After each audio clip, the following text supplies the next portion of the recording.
ఉయ్యూరు పురపాలక సంఘం సర్వసభ్య సమావేశంలో మున్సిపల్ కౌన్సిలర్లను ఉయ్యూరు మున్సిపల్ చైర్మన్ వల్లభనేని నాని ఘనంగా సన్మానించారు. అనంతరం ఆయన మాట్లాడుతూ అవినీతికి తావు లేకుండా ఉయ్యూరు మున్సిపాలిటీ అభివృద్ధికి కృషి చేశారని మున్సిపల్ చైర్మన్ వల్లభనేని నాని విలేకరుల సమావేశంలో పేర్కొన్నారు. అనంతరం మున్సిపల్ కార్యాలయం నందు వల్లభనేని నాని పదవీ బాధ్యతలు తీసుకుని 5 సంవత్సరాలు పూర్తి కావడంతో ఇప్పటి వరకు అభివృద్ధి చేసిన పనులను మీడియా సమావేశంలో వివరించారు. అనంతరం ఈ కార్యక్రమంలో పాలకవర్గ కౌన్సిలర్లు, ఉద్యోగులు పాల్గొన్నారు. మన పెనమలూరు నియోజకవర్గం ఉయ్యూరు నగర పంచాయతీలో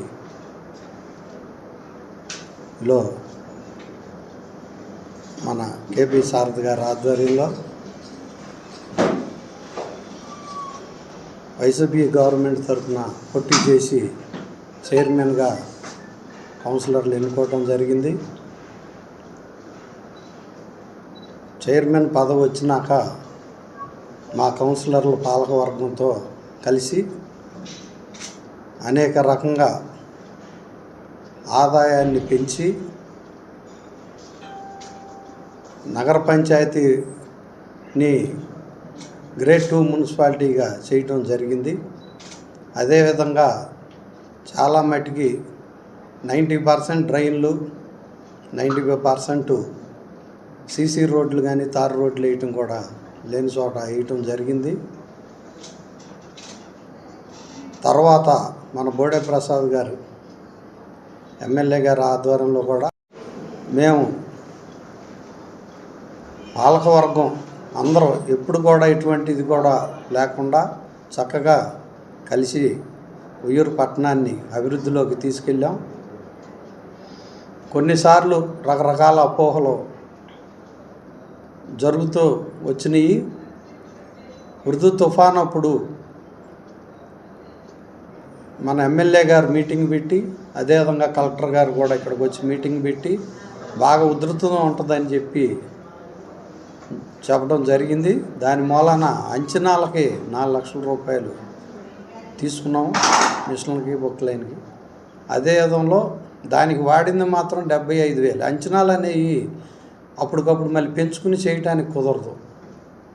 అందుకని అంచనా తీసుకున్నాం, కానీ 75,000 రూపాయలు వాడటం జరిగింది.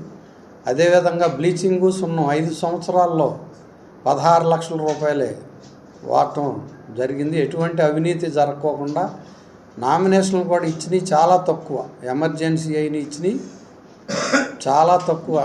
ఇది మిగతా అన్నీ కూడా ఆన్లైన్ టెండర్లే వేసి అభివృద్ధి చేయటం జరిగింది.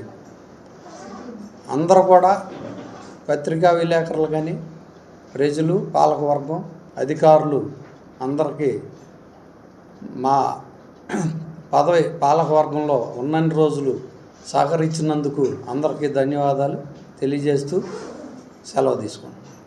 నాకు చక్కటి సహకారం అందించి నందుకు సారథి గారికి, మన ఎమ్మెల్యే బోడే ప్రసాద్ గారికి ప్రత్యేకమైన ధన్యవాదాలు తెలియజేస్తున్నాను.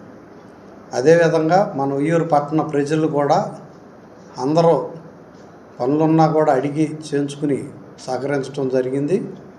ఉయ్యూరు పట్టణ ప్రజలకు కూడా ధన్యవాదాలు తెలియజేస్తున్నాను.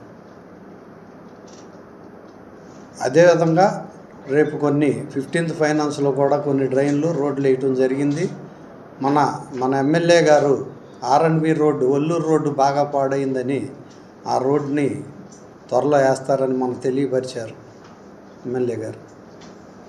అదేవిధంగా టిట్కో ఇల్లు కూడా కొద్ది రోజుల్లో రెడీ అవటం జరిగింది. అవి కూడా మన ఎమ్మెల్యే గారి చేతుల మీదుగా ఇవ్వటం జరుగుతుందని ఉయ్యూరు ప్రజలకి తెలియజేస్తున్నాం.